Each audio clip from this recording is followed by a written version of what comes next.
across Texas. The issue is. I'm Stephen Dial in Dallas.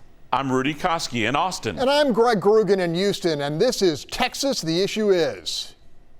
For multiple weeks, we have seen pro-Palestinian protests on college campuses. North Texas Congresswoman Beth Van Duyne has a bill that would make it a revocable offense for anyone arrested who's not from here, arrested and charged in one of these protests. I talked to her earlier this week.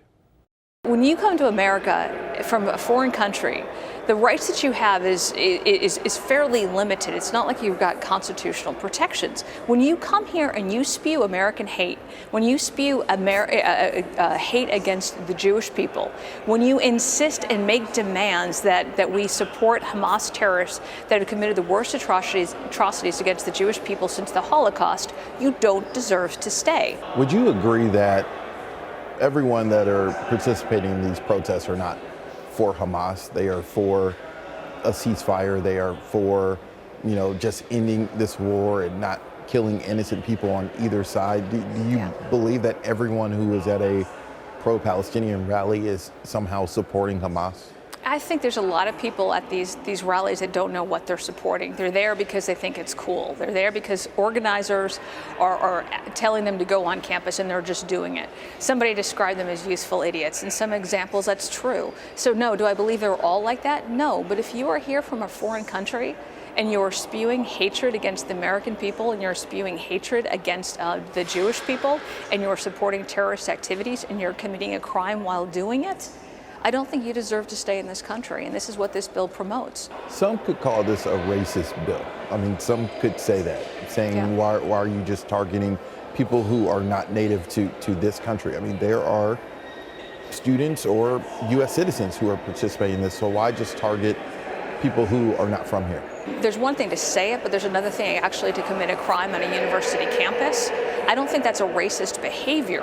I think people who commit crimes regardless of color, regardless of ethnicity, where they're from, the language that they speak, the religion that they practice should be held accountable. So I think, saying that it's somehow racist is wrong.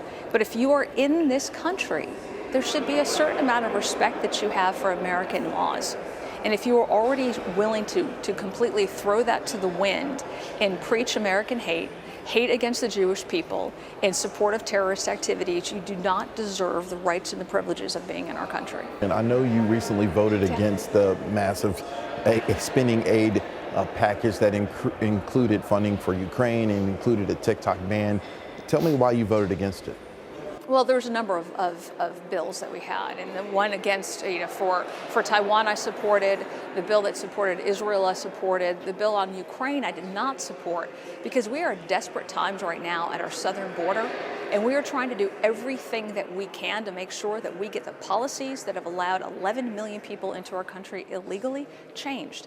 And that bill, which is so supported by Democrats who, within the language of the bill of Ukraine, talk about how important it is to maintain the borders in Ukraine, don't seem to have that same respect for our borders in the U.S.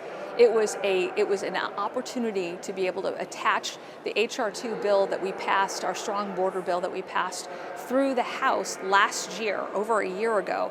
We had an opportunity to be able to attach it to a Ukraine bill because that's what Democrats are pushing for. So it would have been a compromise. We would have gotten support for Ukraine, but we also would have gotten support at our southern border, which is so lacking.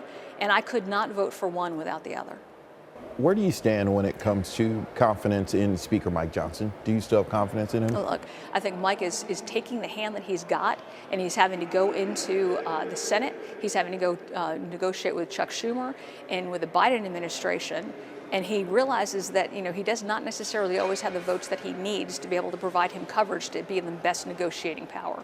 So, I have full support in Mike Johnson. He is doing the best he can in a bad situation. And there's a lot of people you couldn't pay to do that job right now. He's stepped up, and I think he's doing a great job.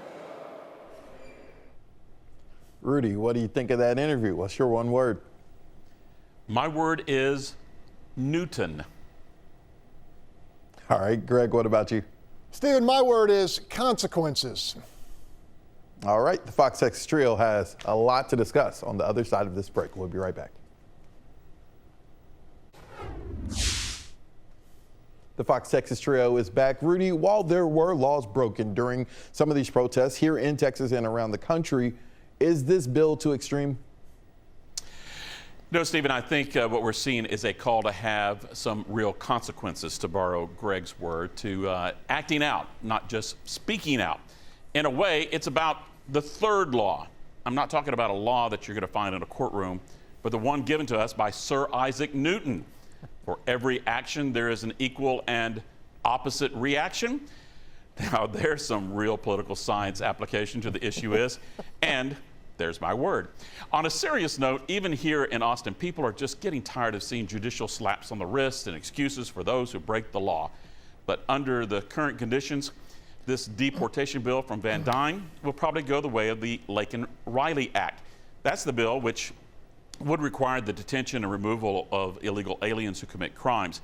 It cleared the House in March with the help of 3 Texas Democrats, Allred, Cuellar, and Gonzalez. But it's notable that 170 House Democrats voted against that bill, and it got blocked by Democrats in the Senate. So right now it looks like, here's my theory, extremism plus political rhetoric still equals gridlock.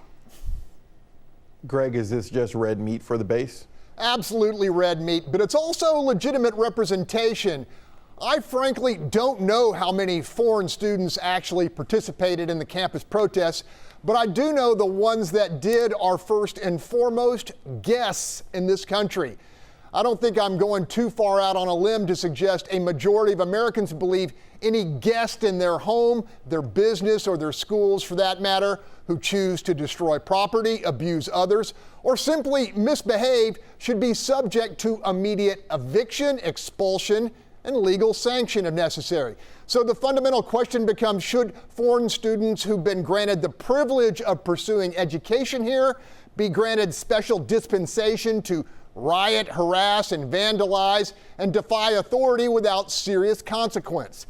The Congresswoman says they absolutely should not, and I'll venture to say she's got plenty of company from Americans of all political persuasions. So Van Duyne may not prevail in Congress, but scores a grand slam in the court of public opinion.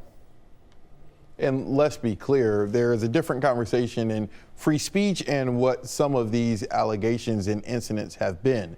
Free speech is welcome on college campuses, but the encampments and things like that have violated laws which resulted in these trespass charges. Now, Rudy Koski, I will ask you this. Now, is this just a flashpoint right now that we're experiencing, or will we see more pro-Palestinian protests into November? Yeah, you know, Stephen, just to throw back to Greg, what he said, I like that word that he used, guest. That's also a good, strong, powerful word for what's going on here, and something to remember. It's also important to understand, regardless of where you stand in any protest rally, the battle could end right now if Hamas turns over the hostages, ends right now by stop firing missiles into Israel, and ends if the leaders of this terror group surrenders. Now, otherwise, I see this conflict just continuing. And here, despite the summer break, school's out, I expect protests will also continue with more isolated, organized rallies, as well as some smaller disruptions at, let's say, sporting events and even holiday observances like the 4th of July. What do you think about that? I was about to say, and this pivots perfectly to Greg, with it getting ready to be graduation. I know the University of Texas graduation is this weekend, and other large colleges. With students not being on campus, Greg, will we continue to see this in some form heading into November, or is this the least of things? I think we're going to see it. I think it's going to be a big issue this fall. To what degree depends on if the Gaza protests linger on. It's bad news for President Biden on multiple levels, and that could easily happen with an Israeli military campaign against Rafah and substantial loss of life. In that scenario, the president is likely to suffer further erosion from hyper-progressive younger voters, as well as Muslim voters in swing states like Michigan, who could just decide to sit out the election. And if Biden refuses to condemn and essentially crack down on campus speech interpreted as pro-Hamas, he risks losing lots of Jewish votes as well. So lots on the table there, guys. All right, that's all the time we have. To see this episode or any of our past ones, go to our station's YouTube channels. Keep the conversation going by interacting with us on social media. And we'll be back next week with another hot button political topic. Until then, don't forget to let us know what you think the issue is.